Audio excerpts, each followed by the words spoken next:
Salut, voilà cette petite vidéo, tout simplement on va planter de la Roma. Alors il existe plein de petites variétés qui sont spécifiques pour la culture sans tuteur, c'est-à-dire pour le sol directement. Alors c'est des tomates aussi qu'ils utilisent dans l'industrie, donc il y a de la Roma 1, 2, 3, 4, il y a plein de variétés comme ça qui sont spécifiques pour éviter, pour que les machines les ramassent directement, ils ne vont pas mettre des tuteurs comme nous on fait dans nos serres et autres. Donc ça c'est des tomates avec des peaux un petit peu plus dures, mais surtout de la tomate qu'on va garder en conserve, qu'on va faire des ratatouilles, des choses comme ça. Même la Roma, moi j'adore ça en salade, mais c'est vrai que c'est une variété qui est moins sensible aux maladies, et même si elle touche le sol, elle va moins s'abîmer que certaines autres variétés de tomates. Donc vous allez voir, c'est très simple. On va étaler une couche, donc on va planter nos tomates. On pourrait même étaler tout de suite la couche de paille, planter nos tomates dedans, et puis tout simplement, c'est tout ce qu'il y a à faire. Et après on laisse le temps faire, et vous allez voir, je vous montrerai les vidéos à fur et à mesure quand on fait nos petits tours du potager. Vous allez voir, c'est marrant parce que elle va faire cette tige en fonction du sol en fin de compte. Vous allez voir, elle va se recourber comme ça, et puis elle va aller tout doucement coloniser le paillage comme ça. Alors que si on la mettait en tuteur, elle a du mal un petit peu à monter, cette variété de Roma. On voit bien, déjà quand vous achetez des pieds de Roma, elle est beaucoup plus grosse en tige, et on voit bien que c'est une tomate costaud, c'est une tomate que je dis, mais moi j'ai pas besoin de tuteur, je pousse toute seule comme ça.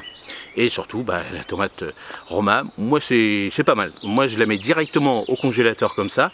Je sais que c'est mes tomates, donc je passe un petit coup de chiffon si elle est sale ou autre, mais c'est très rare. Je mets ça dans des boîtes directement et je fais toutes mes préparations tout l'hiver avec. Allez, on y va, je vous montre comment je fais. C'est parti.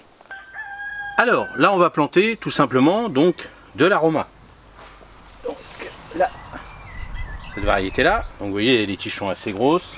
Alors là, ce qu'on va faire, on va faire notre paillage. Donc moi c'est avec de la paille. Vous allez voir, c'est tout simple. On va abaisser un petit peu. Et voilà, donc là on va étaler notre paillage.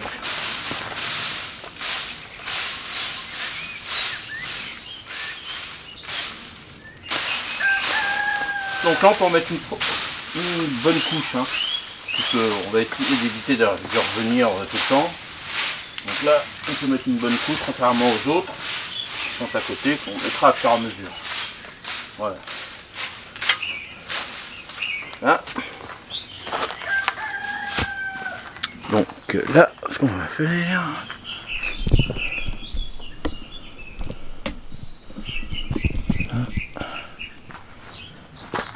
alors tout simplement, on va planter.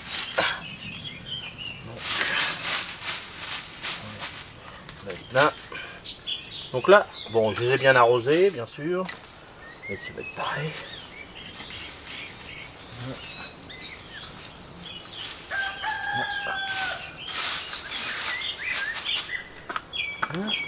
Ça.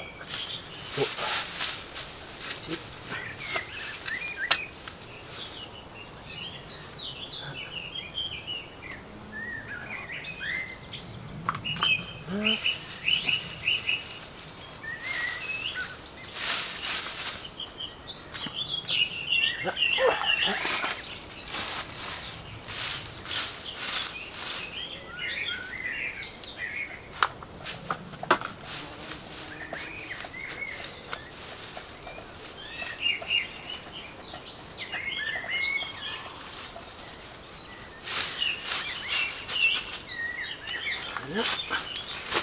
Et une autre.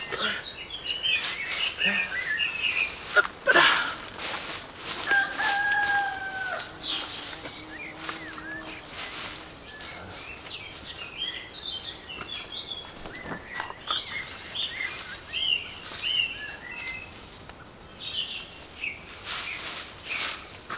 Alors bien sûr, n'oubliez pas, moi dans mes godets j'ai déjà mis de l'engrais. Vous, si vous n'avez pas mis d'engrais dans votre terreau, là il faudra en mettre. Soit vous mettez première couche de compost, de fumier là, bien mûr, ça c'est important. Je fais bien mûr le fumier. Vous en mettez une couche dessus, ça va rentrer dans la terre, ou alors après vous utilisez des engrais naturels spécifiques pour les tomates. Là. Pas de souci. Moi, il y a ce qu'il faut dedans le godet. Alors là, on va arroser, tranquille. Voilà, tout simplement. Donc on a planté, alors moi j'en ai fait que 6, 6 pieds de romain. Alors je vous rappelle, il y a d'autres variétés qui peuvent être aussi conduites comme ça, directement sans tuteur. Là, ça va le faire. Donc là, j'ai mis une première, vraiment une couche plus importante que les autres. Et puis bon, là, maintenant, il n'y a plus... Voilà. On n'attend plus que la récolte, on va pas pincer, on va pas tailler, on va rien faire du tout. Alors on va regarder s'il y a des maladies, s'il y a des choses comme ça, mais c'est tout ce qu'il y aura à faire. Donc vraiment, ça c'est une petite tomate magnifique. Allez, dites-moi si vous plantez ce genre de tomate, quelle variété vous plantez, si vous faites de l'aroma ou une autre variété, ou si vous avez une variété encore mieux que l'aroma, n'hésitez pas dans les commentaires. Et puis, demandez d'autres conseils. Si vous voulez d'autres conseils sur les tomates, n'hésitez pas dans les commentaires, j'y répondrai avec plaisir. Allez, si vous avez regardé cette petite vidéo, les non-abonnés jusqu'ici, c'est que ça vous a plu. Et ce qui me ferait plaisir, c'est de vous abonner, ça c'est le plus important. J'ai regardé sur les statistiques, les analyses. Si j'avais autant d'abonnés que d'abonnés qui s'abonnaient, eh ben, on aurait plus de 150 000 abonnés. Donc allez-y, abonnez-vous. Le petit challenge, c'est d'avoir 100 000 abonnés avant la fin d'année. C'est tout ce que je vous demande. Soyez sympa, abonnez-vous si ça vous plaît, bien sûr. Et aux autres, merci encore de vous être abonnés. Et aussi, n'oubliez pas la petite cloche si vous voulez continuer à avoir les notifications de toutes mes vidéos, parce que c'est vrai que maintenant j'en fais énormément, et c'est surtout pour vous. Allez, à la prochaine vidéo. Merci, salut.